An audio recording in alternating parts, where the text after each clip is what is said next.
Շուշիի նախկին փոխքաղաքապետ Լեռնային Ղարաբաղի ռազմահայրենասիրության նախարարության աշխատակազմի ղեկավար, նախագահի աշխատակազմի ղեկավարի տեղակալ, ԱԱԾ հետախուզության սպան նույն ինքը Սարգիս Գալստյանը Ադրբեջանի օգտին լրտեսություն իրականացնելու մեղադրանքով պատիժն արդեն գրում է Արթիկի բանտում։ Գալստյանի գործով դատական որոշումն ուժի մեջ է մտել նախորդ ամիս եւ նա օրերս տեղափոխվել է պատժի կրման վայր։ Նախ առաջին ատյանի, ապա վերաքննիչ դատարանները ապացուցված են համարել, որ Սարխանը 2018-ից սկսած բարձր պաշտոններ զբաղեցնելով տարիներ շարունակ լրտեսություն է իրականացրել Ադրբեջանի օգտին։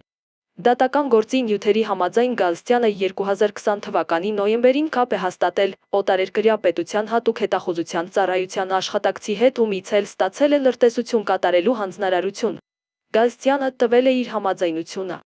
Այդ կերպ հավաքագրվել է հետախուզական ծառայության կողմից, որից հետո էլ ստացել է ադրբեջանական Սարխան ծածկանունը։